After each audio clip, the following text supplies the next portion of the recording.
Hello everyone, this is Somu Venkat. Welcome to Startup Genius. And today we are going to discuss the issue related to the different project reports what we have to submit for bank loans. Especially any lending agency needs a specific report from the entrepreneur before financing or before offering any assistance. So first thing what is required in a project report is you have to give a proposal which indicates what is actually your project or the business and what are its goals and what are the financial projections and what collateral you are offering to secure the loan. Further, the report should include a timeline where the project is going to be initiated and when the project is going to reach the market and what kind of products you are going to sell or how you are getting the return of investment. All these details you have to put in the budget and also the projected cash flow or the important requirements for the projected report. And next one what is required is what is the management team and what are their qualifications and who are going to lead the company, and all these things you have to mention there in your report. And apart from this, if you done any market research or any industry analysis, that also should be included in this report. The project report you are submitting to the bank or the lending agency is a very important document based on which the financial institute will take its decision whether to finance your project or not. And there is a standard format for this specific project report to be submitted. It will include 5 different parts. First thing is what you are calling as the executive summary. The executive summary includes the brief overview of the project and what are the goals, objectives and the expected outcome. So what is the product and how it is going to be sold out. All these things you have to include in the executive summary.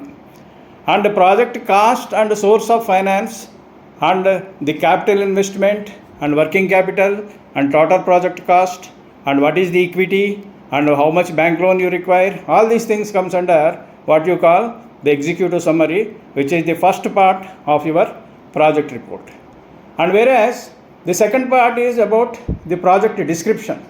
So project description is what is the scope of your specific industry and its objectives and expectations and what exactly the product details and what is actually the raw material required and its cost and what is the machinery and the various things what we are going to procure and what are the financial goals you are expecting, and final product once it is finished product or what you call once it comes to the market, what is its price, and all these things you have to mention in project description.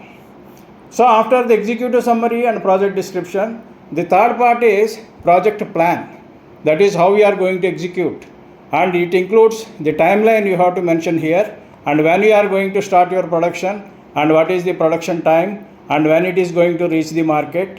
And another thing is what are the budgets included, and projected cash flow is the most important part of the project plan. And this project plan also includes if any market analysis is done and what is the targeted market and who are the competitors and what is the industry trend. These things you have to elaborate in your project plan. And in project plan itself you have to talk about who is going to lead your team and who are the people in the management and what are these different people and what is their designations. All these things regarding the team and what is going to lead the specific business you have to mention in your project plan. And further, what is the manpower requirement and what kind of people you are going to hire. These things also you have to mention in project plan. So after the executive summary, project description and project plan, the next part of your project document is technical feasibility. Technical feasibility is something what actually describes the equipment, plant and machinery, what kind of technology you are going to implement and what are the requirements regarding the specific machinery, to whether it is to be imported or whether it is locally available and what is its cost and how you are going to establish the specific the plant with all the machines what are required, and all these technical details regarding the machines you have to mention. And this particular part is called the technical feasibility part. And after technical feasibility we have to talk about the financial projections. So this is very important, which the lending agency is more interested, and how you are going to reach the specific financial goals. So here you have to talk about the projected income statement, your balance sheet, your cash flow statement, you have to include in the financial projections. And other part includes is, which is very important, is collateral, what we are going to offer as a security to the lending agency for the specific loan or whatever the assistance that is required. And apart from this, we have to put what is called the additional documents, including the market research documents or any industry related analysis that you have to include.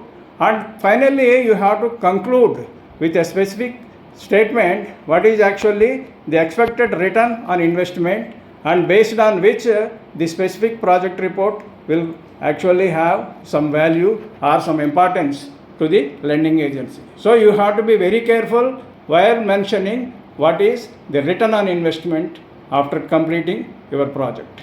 So this is what is actually you have to include. So this is the actually brief overview on how you have to prepare a project report to be submitted to a bank or a lending agency.